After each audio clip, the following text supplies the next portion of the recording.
As you are likely aware, at UFC 281 on November 12th, Israel Adesanya will look to defend his middleweight title against a man who has beaten him twice, Alex Perreira.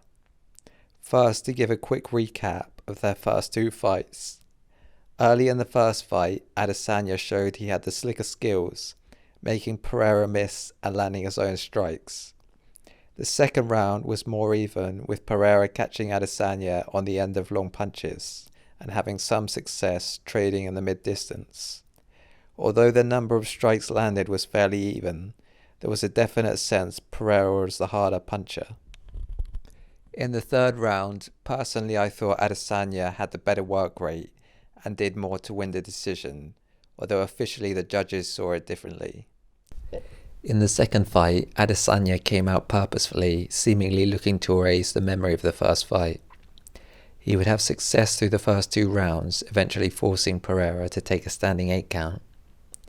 At the start of the third round, whilst being well behind on points, Perreira found a second wind and landed a big left hook for a come-from-behind KO. However, since 2017, Perreira has achieved a level of success never achieved by Adesanya in kickboxing.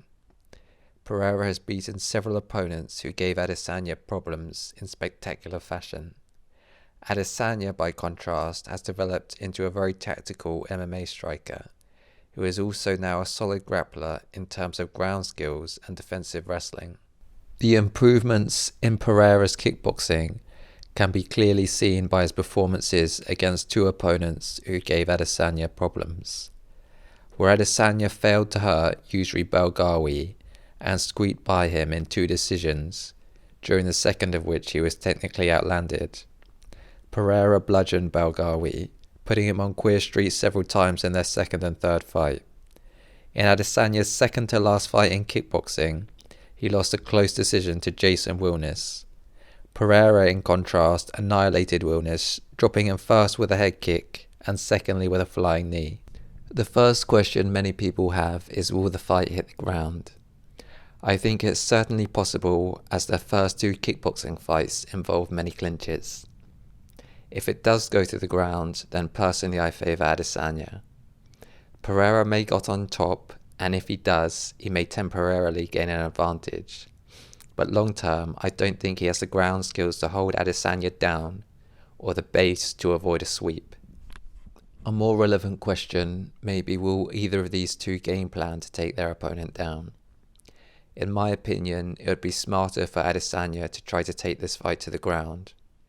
While these are the 2 best strikers in the UFC in my opinion, at the level they are fighting, Adesanya does have some weaknesses that Perreira may be able to capitalise on. Obviously, if they were fighting at a lower level or a white-collar boxing level, then every aspect of their game would be a strength.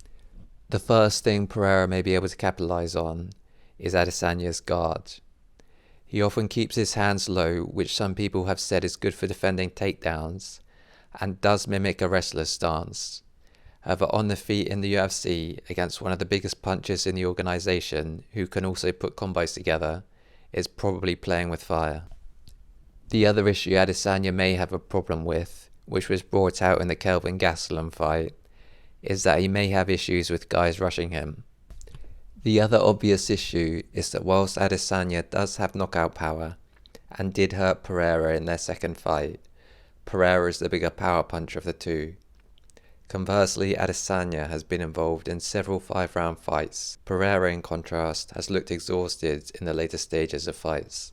In terms of a potential takedown, Perreira has shown solid defensive wrestling against shots. Adesanya, as far as I'm aware, has never attempted a single or double leg takedown in his career. The thing people may forget about Adesanya is that prior to his MMA career, he spent a fair bit of time in the Chinese kickboxing circuit and fought in the Wulin Feng promotion, which is more of a sander than a kickboxing promotion. During that time and in his early regional MMA fights, he seems to have developed solid trips and throws. From the clinch, Perreira developed skills with knees through his kickboxing career, but I would say Adesanya has a significant advantage in the clinch if he wants to take the fight to the ground.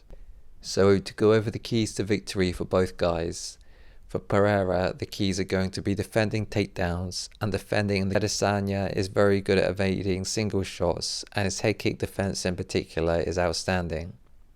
So a key to success for Perreira is going to be doubling and tripling up on his combos and moving his feet with his punches, as that was how he got the knockout in the second fight. For Adesanya, I think the key is going to be for him to frustrate Perreira at distance and then eventually secure a takedown where he can wear Perreira out. If he can tire Perreira out early, then he may be able to finish him on the feet later. Overall, I think the sum of Adesanya's parts are greater than the sum of Perreira's. However, if Adesanya fights with his ego and wants to prove a point from the first fight about him being the superior striker, that would make Perreira the favourite. This has been my take on this up and coming fight. Let me know in the comments how you see this going.